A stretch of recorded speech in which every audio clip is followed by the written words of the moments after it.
믿음과 행함, 서언. 믿음으로 말미암는 의와 칭의와 성화의 위대하고 주요한 진리들에 관하여 끊임없는 관심을 가지고 주님의 기별자가 여러 해에 걸쳐 그것들을 설명한 그대로 그에게 자세히 듣는 것이 좋을 것이다.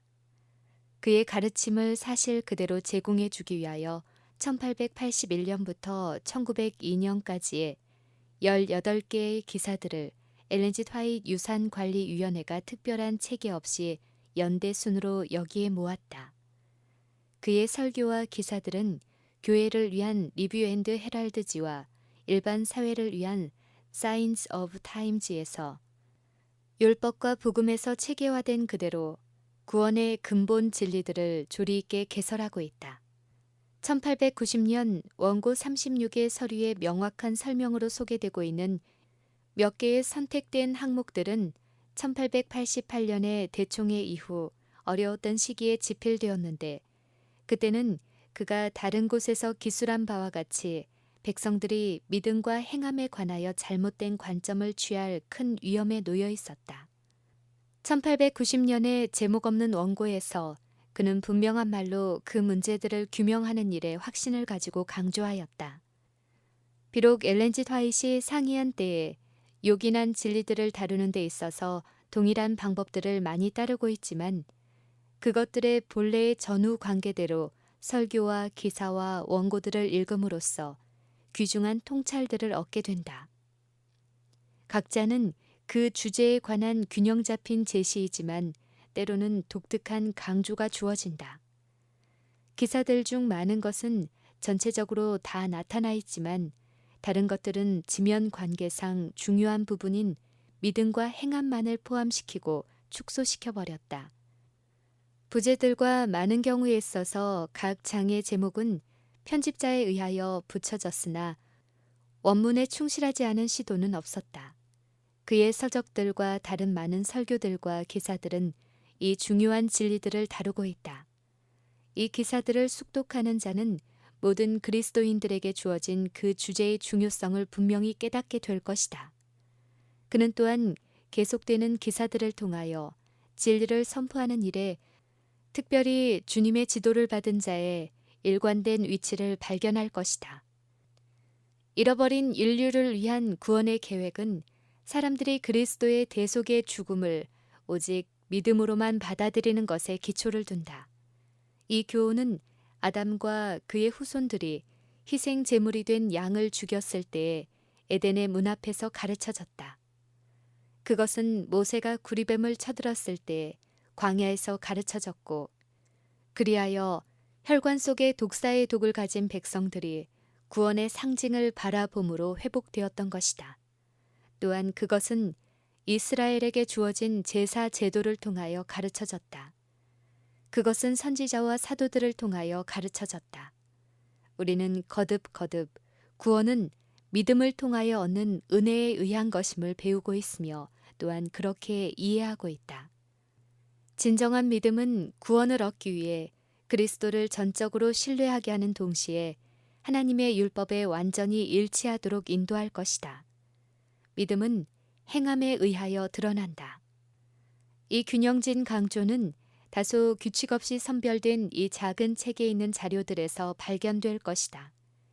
가인에게서 시작하여 여러 세대를 지나는 동안 큰 원수는 하나님의 율법을 범함으로 죄인이 된 사람이 자기 자신의 몸을 고통스럽게 하든지 자신의 손으로 만든 어떤 신에게 자녀들을 제물로 바치든지 거룩한 것으로 생각한 어떤 장소들을 순례하든지 고행을 하든지 교회의 금고에 돈을 바치든지 착하고 고결한 삶을 위한 눈물겨운 노력으로 자기 스스로를 바르게 하든지 자기 자신의 행동으로 은공과 구원을 얻어야 한다는 제안을 받아들이도록 세상의 거민들을 이끔으로써 하나님의 자비로운 구원의 섭리에 반대해 왔다.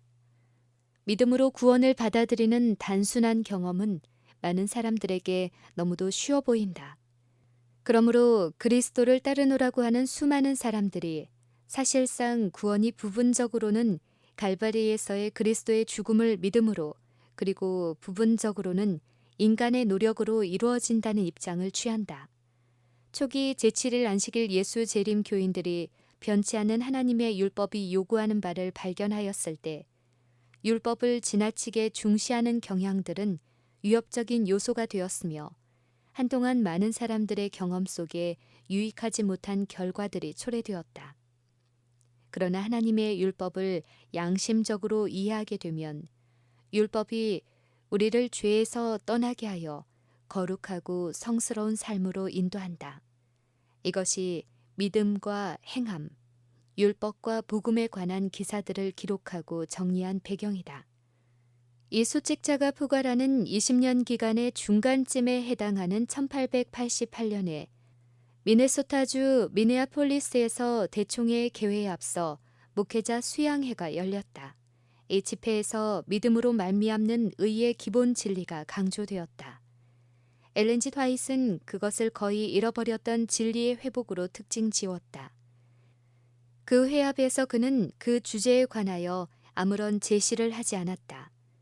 그의 말의 책임은 참석자들이 E.J. 와그너와 A.T. 존슨 목사가 제시한 바대로 하나님의 말씀으로부터 빛을 받기 위해 그들의 마음을 계속 열어놓도록 하는 데 있었다.